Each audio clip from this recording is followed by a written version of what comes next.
হাসিনার দুর্নীতির সাম্রাজ্য টিকিয়েছিল সচিবালয়ের কর্মী অর্থাৎ আমলাদের পিঠে ভর করে। যখনই বিপ্লবীরা হাসিনার অপকর্ম, চুরি, লুটপাট, দুর্নীতির বিরুদ্ধে তদন্ত শুরু করল, তখনই সচিবালয়ে ঘাপটি মেরে থাকা হাসিনার দালালেরা বিভিন্ন অপকর্মের ফাইলগুলোকে আগুনে পুড়িয়ে দিল। একথা নিশ্চিত করে বলা যায়, আমলারা ছাড়া সচিবালয়ে কেউ আগুন দেয়নি। আগুনের ঘটনায় ফেঁসে যেতে পারেন এমন ৮ জন প্রভাবশালী এলিট শ্রেণীর আমলাদের নিয়েই আলোচনা করব আমাদের আজকের ভিডিওতে, যারা ছিলেন হাসিনার আপন ছেলের চেয়েও বিশ্বস্ত। চলুন একে একে দেখে নেওয়া যাক ফেঁসে যাচ্ছেন কারা এই ৮ আমলা। নাম্বার ১, মোহাম্মদ মুসলিম চৌধুরী। সচিবালয়ে আগুন লেগেছে, পুড়ে গেছে আর্থিক প্রতিষ্ঠান বিভাগ দপ্তর, আর এই দপ্তরের সাথে যুক্ত ছিলেন মোহাম্মদ মুসলিম চৌধুরী। জানলে অবাক হবেন, অন্তর্বর্তীকালীন সরকারও অবসরে যাওয়া মুসলিমকে পদায়ন করে নতুন করে নিয়োগ দিয়েছে। মোহাম্মদ মুসলিম চৌধুরী সাবেক অর্থসচিব এবং সরকারের সাবেক প্রধান হিসাব নিরীক্ষক ও নিয়ন্ত্রক অর্থাৎ সিএজি ছিলেন।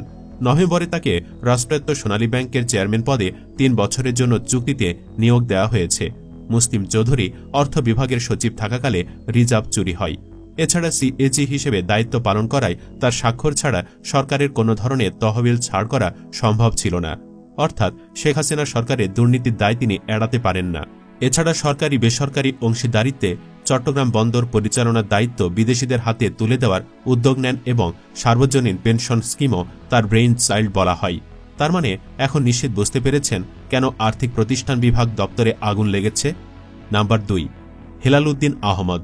আগুনকাণ্ডের ঘটনায় নিশ্চিত ফেঁসে যাবে হেলাল উদ্দিন আহমদ, কারণ আগুনে পুড়ে যাওয়া পল্লী উন্নয়ন ও সমবায় মন্ত্রণালয় ও এর স্থানীয় সরকার বিভাগের দায়িত্বে ছিলেন হেলাল উদ্দিন আহমদ।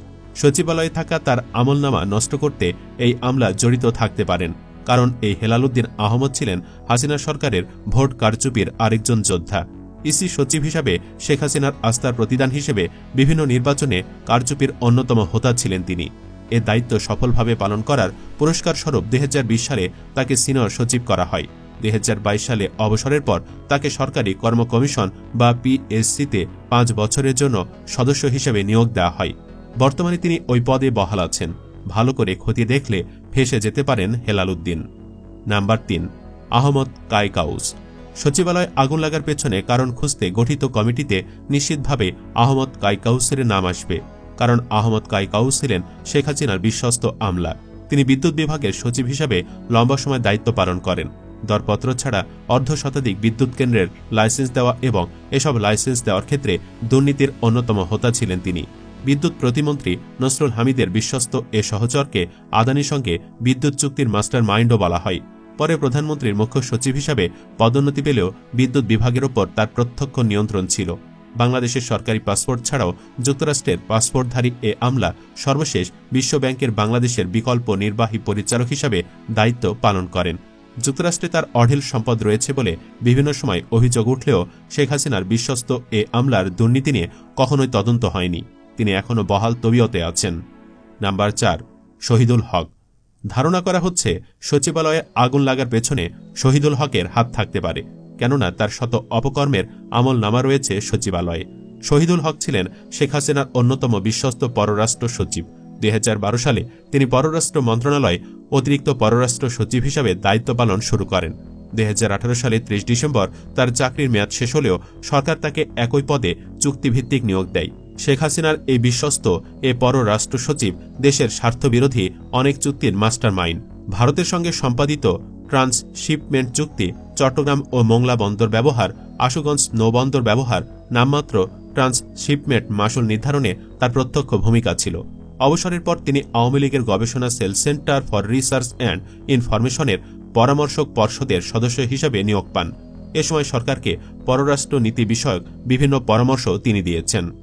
নাম্বার ৫, আবু হেনা মোহাম্মদ রহমাতুল মুনিম। আগুন লাগার পেছনে সঠিক কারণ উদ্ঘাটন করা গেলে ফেঁসে যাবেন আবু হেনা মোহাম্মদ রহমাতুল মুনিম।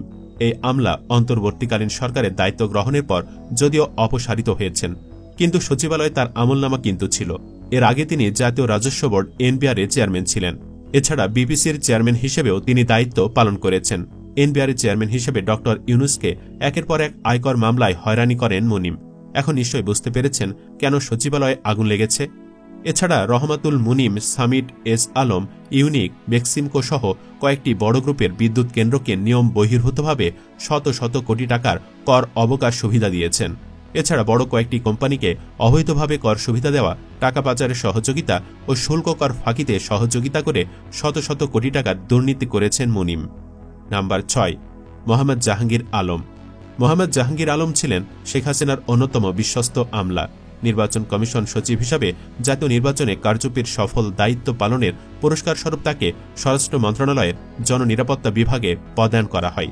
সেখানে যুগ্ম সচিব ও অতিরিক্ত সচিব হিসাবে দায়িত্ব পালনের পর 2022 সালের 27 অক্টোবর সচিব করা হয়। ছাত্র জনতার আন্দোলনে সরকার পতনের পর তাকে বাধ্যতামূলক অবসরে পাঠানো হয়। ছাত্র হত্যার প্রত্যক্ষ মদদের ভিডিও ভাইরাল হলেও তাকে কোনো ধরনের শাস্তির আওতায় আনা হয়নি। তারও অনেক নথিপত্র এখন সচিবালয়ে রয়েছে। আমি নিশ্চিত মোহাম্মদ জাহাঙ্গীর আলমকে গ্রেফতার করে ডিম থেরাপি দিলে আগুন কাণ্ড সম্পর্কে গুরুত্বপূর্ণ কিছু তথ্য পাওয়া যাবে। নাম্বার 7, কবির বিন আনোয়ার। এদিকে কবির বিন আনোয়ার ছিলেন শেখ হাসিনার বিশ্বস্ত মন্ত্রী পরিষদ সচিব। বিভিন্ন সময় তার বিরুদ্ধে বিভিন্ন অভিযোগ উঠলেও শেখ হাসিনা তার বিরুদ্ধে কখনোই শাস্তিমূলক ব্যবস্থা নেননি।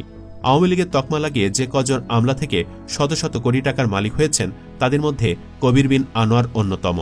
দুর্নীতির মাধ্যমে অর্জিত টাকায় ঢাকা, গাজীপুর, সেন্ট মার্টিন, কক্সবাজার, সিরাজগঞ্জ সহ দেশের বিভিন্ন স্থানে সম্পদের পাহাড় গড়ে তুলেছেন তিনি। এছাড়া প্রধানমন্ত্রীর কার্যালয়ের মহাপরিচালক ও A2I এর প্রকল্প পরিচালক থাকাকালে তার আত্মীয় স্বজনদের ঠিকাদারি ব্যবসার সঙ্গে সম্পৃক্ত করেছেন কবির বিন আনোয়ার। তাদের মাধ্যমে তিনি বিভিন্ন প্রকল্পের নামে অর্থ বরাদ্দ নিয়ে অঢেল সম্পদের পাহাড় গড়েছেন। এসব দুর্নীতি পুঙ্খানুপুঙ্খরূপে তদন্ত হলে ফেঁসে যাবেন কবির বিন আনোয়ার। বিষয়টি নিশ্চয়ই জানেন এই দুর্নীতিবাজ আমলা, আর এজন্য সচিবালয়ের নথি পড়াতে আনোয়ার যে অংশ নেয়নি সে গ্যারান্টি কে দিবে? নাম্বার 8, আব্দুর রৌফ তালুকদার। আব্দুর রৌফ তালুকদার ছাত্র জনতার আন্দোলনে সরকার পতনের পর গভর্নরের পদ থেকে পদত্যাগ করেন। ঋণখেলাপির নানা সুযোগ দেওয়া, কেন্দ্রীয় ব্যাংকের শৃঙ্খলা নষ্ট করা, রিজার্ভকে রেকর্ড উচ্চতা থেকে তলানিতে নিয়ে আসা, রিজার্ভের হিসাব নিয়ে লুকোচুরি, কেন্দ্রীয় ব্যাংকে সাংবাদিকদের প্রবেশে নিষেধাজ্ঞা, বেসরকারি ব্যাংকগুলোয় নিরীক্ষা কার্যক্রম প্রায় বন্ধ করে দেওয়া সহ নানা অভিযোগ রয়েছে এ আমলার বিরুদ্ধে। এর আগে তিনি সাবেক অর্থ সচিব হিসেবেও বিতর্কিত ভূমিকা রাখেন। আগুন লাগার পেছনে আব্দুর রৌফ তালুকদারের দায় রয়েছে কিনা তা অবশ্যই খতিয়ে দেখতে হবে।